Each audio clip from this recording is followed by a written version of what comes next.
Good morning guys और आपके क्रिक exam channel में आप सभी का स्वागत है। तो आज के इस वीडियो में 7 सितंबर के इंपॉर्टेंट करंट अफेयर्स को हम लोग कवर करेंगे। तो हमारा पहला प्रश्न क्या है, हाल ही में ब्रेकिंग द कोकून @40 इस नाम की बुक को किसने लिखा है? तो आंसर होगा राधा नायर ने। तो लेखिका है ये राधा नायर और इन्होंने अभी ये बुक लिखी है जिसका नाम है ब्रेकिंग द कोकून @40।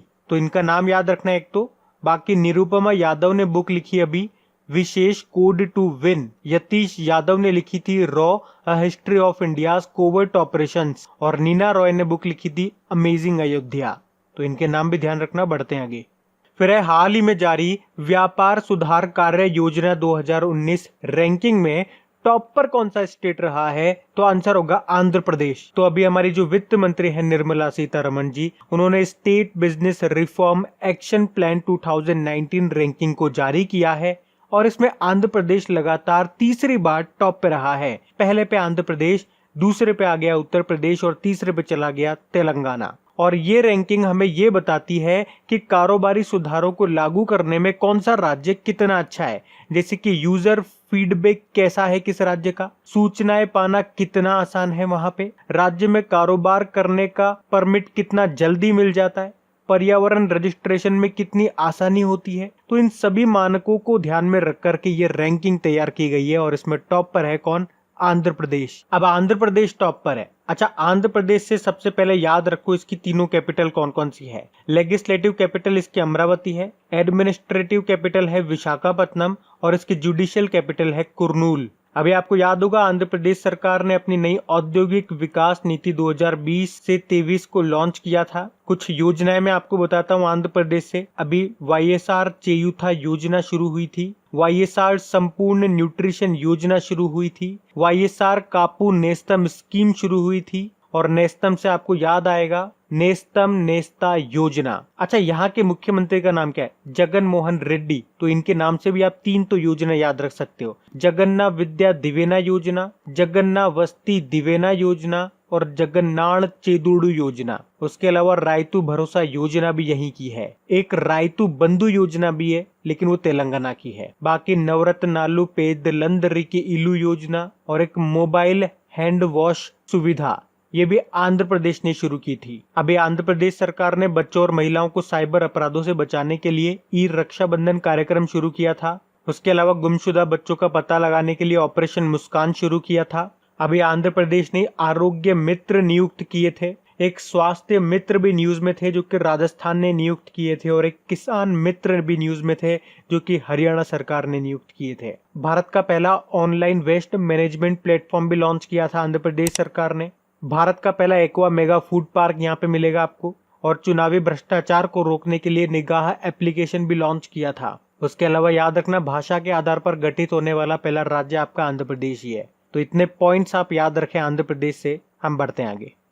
फिर है MV प्रीमियर नाम के बांग्लादेशी जहाज ने त्रिपुरा में किस नदी के रास्ते ट्रायल रन किया? तो आंसर होगा गोमती नदी। तो MV प्रीमियर नाम के बांग्लादेशी जहाज ने बांग्लादेश में दाऊद कंडी से त्रिपुरा में सोनमुरा तक गोमती नदी के रास्ते एक ट्रायल रन किया है। इस ट्रायल रन से बांग्लादेश और भारत के पूर्वोत्तर राज्यों के बीच कनेक्टिविटी बढ़ेगी और बांग्लादेश के साथ द्विपक्षीय व्यापार को बढ़ावा मिलेगा। अब बात बांग्लादेश की है तो ये रहा मैप में बांग्लादेश, कैपिटल ढाका है। ढाका में आपको बिम्स्टेक का हेडक्वार्टर भी मिलेगा। करेंसी है टका, प्रधानमंत्री है शेख हसीना और प्रेसिडेंट है अब्दुल हामिद। अच्छा, अभी बांग्लादेश में किसे भारतीय राजदूत के रूप में नियुक्त किया गया? तो विक्रम दुर्रई स्वामी को।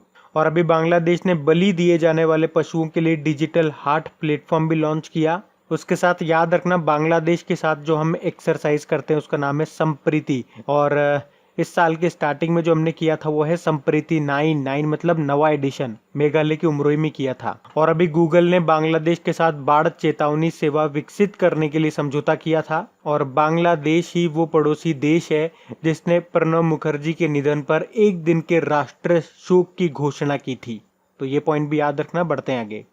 फिर है हाल ही में कनाडियन स्पेस एजेंसी की पहली महिला अध्यक्ष कौन बन गई है? तो आंसर होगा लिसा कैम्पबेल। तो कनाडा की जो स्पेस एजेंसी है उसके इतिहास में पहली बार एक महिला इसकी अध्यक्ष बनी है।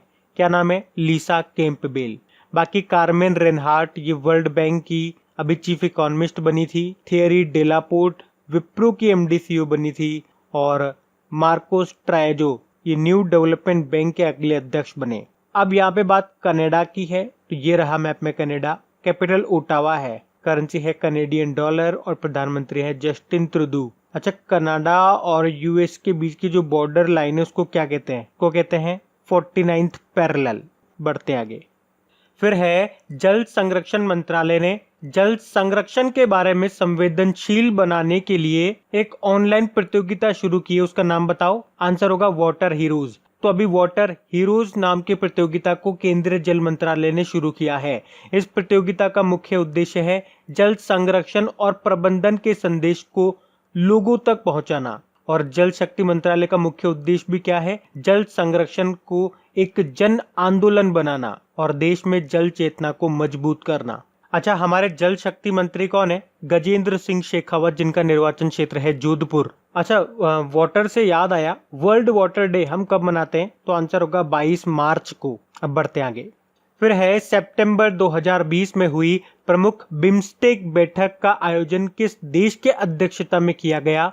तो आंसर होगा श्रीलंका। तो अभी श्रीलंका के अध्यक्षता में बिम्स्टेक की बैठक हुई है और इस बैठक के दौरान कोविड-19 से निपटने के लिए सदस्य राष्ट्रों के बीच सहयोग का विस्तार करने के तरीकों पर भी चर्चा की गई है। और याद रखना, बिम्स्टेक की अध्यक्षता 2018 से 2020 तक श्रीलंका के पास में है, जबकि 2020 के लास्ट में इसकी अध्यक्षता थाईलैंड को मिल जाएगी। बिम्स्टेक मतलब होता है Bay of Bengal Initiative for Multi Sectoral Technical and Economic Cooperation. अब श्रीलंका ने अध्यक्षता की, तो श्रीलंका के बारे में जान लीजिए। इसकी 2 कैपिटल है, कोलंबो इसकी कमर्शियल कैपिटल है और श्री जयवर्धनेपुरम कोट्टे इसकी एडमिनिस्ट्रेटिव कैपिटल है। करेंसी है श्रीलंकन रुपी और इसके नए प्रधानमंत्री बने अभी कौन? महिंद्रा राजपक्षे। और नए प्रेसिडेंट बने कौन? गोतबाया राजपक्षे। अच्छा, भारत और श्रीलंका के बीच में एक स्ट्रेट है, उसका नाम क्या है? पाक स्ट्रेट। हिंदी में बोलेंगे तो पाक जल डमरू मध्य। अच्छा, श्रीलंका के साथ हम कौन सा एक्सरसाइज करते हैं? एक तो मित्र शक्ति करते हैं और एक स्लाइनेक्स। स्लाइनेक्स मतलब होता है श्रीलंका इंडिया नेवल एक्सरसाइज। और अभी साउथ एशिया का सबसे ऊंचा टावर भी आपका श्रीलंका में बना है, जिसका नाम है लोटस। 350 मीटर इसकी हाइट है, तो अभी याद रखना। बढ़ते हैं आगे। फिर है हाल ही में इयान बेल ने संन्यास की घोषणा कर दी है। आपको बताना ये किस देश के हैं? तो आंसर होगा इंग्लैंड के। तो इंग्लैंड क्रिकेट टीम के पूर्व दिग्गज खिलाड़ी हैं ये इयान बेल, और अभी इन्होंने प्रोफेशनल क्रिकेट से संन्यास की घोषणा कर दी है। तो इनका नाम याद रखना, इयान बेल, जो कि क्रिकेटर है और कहां से हैं? इंग्लैंड से। बढ़ते हैं आगे। फिर है भारत के अनुरोध पर किस देश ने पाकिस्तान को नो आर्म्स सप्लाई नीति दोहराई है? तो आंसर होगा रशिया। एक्चुअली में अभी भारत के रक्षा मंत्री राजनाथ सिंह जी रशिया की 3 दिवसीय यात्रा पर थे, तो वहां पे उनके अनुरोध के बाद रशिया ने पाकिस्तान को नो आर्म्स सप्लाई नीति का पालन करने का वचन दिया है। और इसी मीटिंग के दौरान भारत और रशिया ने अपने रक्षा उद्योगों को विकसित करने और अमेठी में AK-203 असॉल्ट राइफल्स कारखाने की स्थापना में तेजी लाने के लिए सहमति भी व्यक्त की है। अब बात रशिया की है, तो ये रहा मैप में रशिया। कैपिटल इसकी मॉस्को है, करेंसी है रूबल, प्रेसिडेंट है व्लादिमीर पुतिन और प्रधानमंत्री है मिखाइल मिशुस्तिन। रशिया की संसद को क्या कहते हैं? ड्यूमा कहते हैं। और आपको याद होगा अभी 4 और 5 सितंबर को भारत और रशिया ने इंदिरा नाम की एक्सरसाइज की थी बंगाल की खाड़ी में, जो कि इसका 11वां संस्करण था। और भारत ने काउकास 2020 एक्सरसाइज में शामिल होने से मना कर दिया था, जो कि रशिया में होगा। क्यों मना कर दिया था बताया था मैंने आपको, क्योंकि चाइना और पाकिस्तान की सेनाएं उसमें पार्टिसिपेट कर रही है। उसके अलावा याद रखना, रशिया ने विश्व के पहले हाइपरसोनिक परमाणु मिसाइल अवनगार्ड को अपनी सेना में शामिल किया था। और दुनिया का पहला 13वां न्यूक्लियर पावर प्लांट भी रशिया ने बनाया, जिसका नाम है अकाडेमिक लोमोनोसोन। बढ़ते आगे। फिर है हाल ही में भारत का पहला फुटबॉल प्रशिक्षण एप्लीकेशन एनजोगो, ये किसने लॉन्च किया है? तो आंसर होगा किरेन रिजिजू ने, जो कि हमारे खेल मंत्री हैं। और अभी इन्होंने ही भारत का पहला फुटबॉल प्रशिक्षण एप्लीकेशन को लॉन्च किया है। तो अभी कोरोना वायरस के टाइम पे जो खिलाड़ी फुटबॉल की ट्रेनिंग डेली लेते हैं, उनको ऑनलाइन ट्रेनिंग देने के लिए है ये एनजोगो नाम का एप्लीकेशन, जो कि भारत का पहला फुटबॉल प्रशिक्षण एप्लीकेशन होगा, जिसको अभी लॉन्च किया है हमारे खेल मंत्री किरण रिजिजू ने। अच्छा, कुछ और एप्लीकेशन अभी न्यूज में थे, मैं आपको याद दिलाता हूँ। अभी टाटा ग्रुप ने डिजिटल सेवाओं के लिए सुपर ऐप को लॉन्च किया था। National highways authority of India ने नेशनल हाईवेज पर वृक्षारोपण की निगरानी के लिए हरित पथ एप्लीकेशन को लॉन्च किया था। इंडियन एयरफोर्स ने स्टूडेंट्स के करियर संबंधी जानकारी देने के लिए माई इंडियन एयरफोर्स एप्लीकेशन को लॉन्च किया था। और सीआईएसएफ ने अपने कर्मियों को पेंशन देने के लिए पेंशनर्स कॉर्नर एप्लीकेशन को लॉन्च किया था। तो ये भी ध्यान रखना। बढ़ते आगे।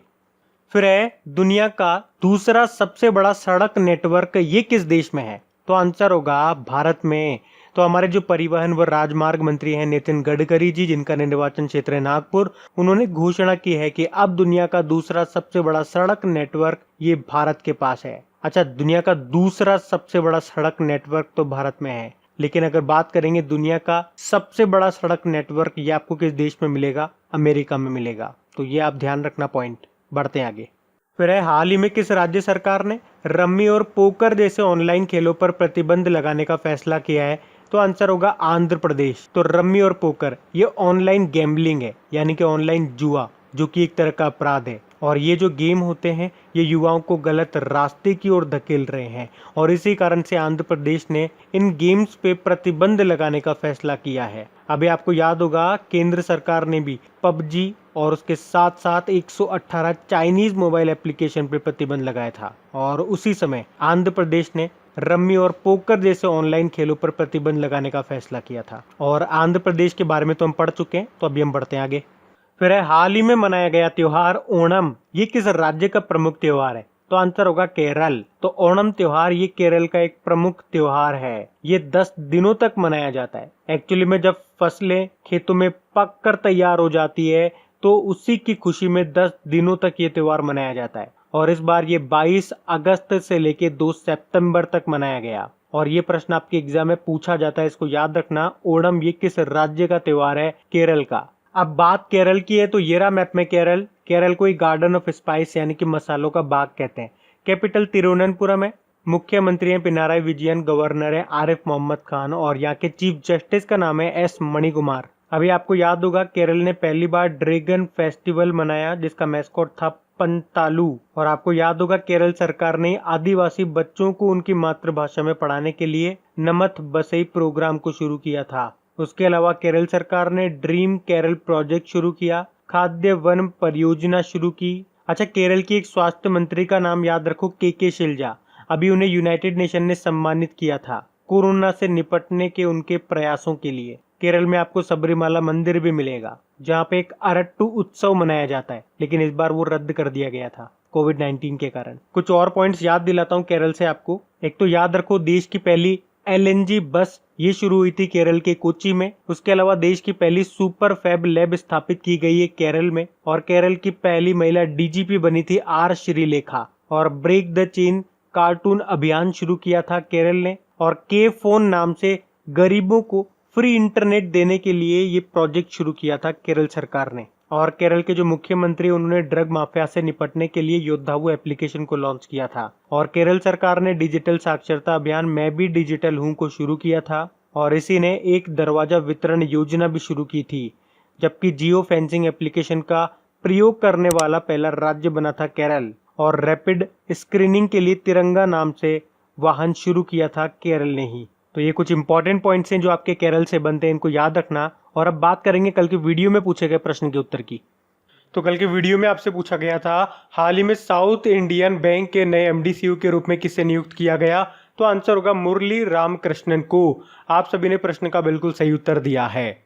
और गाइस, अगर वीडियो पसंद आया तो इसे लाइक और शेयर जरूर करना।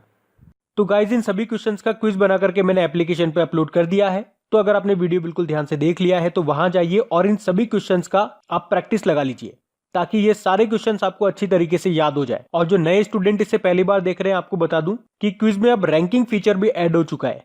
तो अगर आप कम समय में ज्यादा से ज्यादा क्वेश्चन राइट करते हो तो आपका नाम आपकी फोटो के साथ टॉप 10 स्टूडेंट्स में आपको दिखाई देगा। आपको ही नहीं, जितने भी लोग क्विज लगाएंगे उन सबको दिखाई देगा कुछ इस तरीके से, ताकि आपको भी एक अंदर से मोटिवेशन मिल सके कि आपको भी यहां तक पहुंचना है, ताकि सब लोग आपको टॉप 10 में देख सकें।